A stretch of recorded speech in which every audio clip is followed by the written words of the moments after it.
অজয় দেবগনের বহুল প্রতীক্ষিত ছবি ময়দানের ট্রেলার প্রকাশিত হয়েছে, যা ফুটবল কোচ সৈয়দ আব্দুল রহিমের অনুপ্রেরণামূলক গল্পের ওপর আলোকপাত করে তৈরি হয়েছে, যিনি 1951 এবং 1962 সালের এশিয়ান গেমসে ভারতীয় ফুটবল দলকে জয়ের পথ দেখিয়েছিলেন।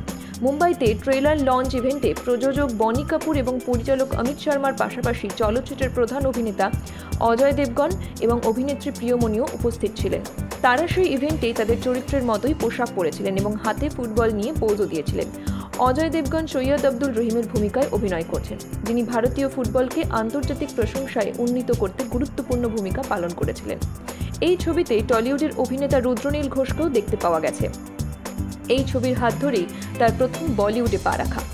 সেই সময় এই দলে চুন্নি গোস্বামী, পিকে ব্যানার্জি, অরুণ ঘোষ এবং বলরাম ফ্রাঙ্কোর মতো খ্যাতনামা খেলোয়াড়রাও ছিলেন।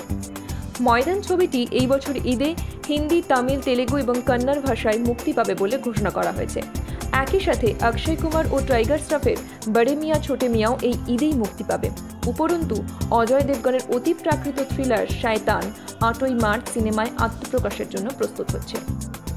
বক্স অফিসে একটি উত্তেজনাপূর্ণ সংঘর্ষের মঞ্চ তৈরি হওয়ার সাথে সাথে ভক্তরা ভারতের ফুটবল গৌরবের অকথিত গল্পের সাক্ষী হতে ময়দানের মুক্তির জন্য অধীর আগ্রহে অপেক্ষা করছে।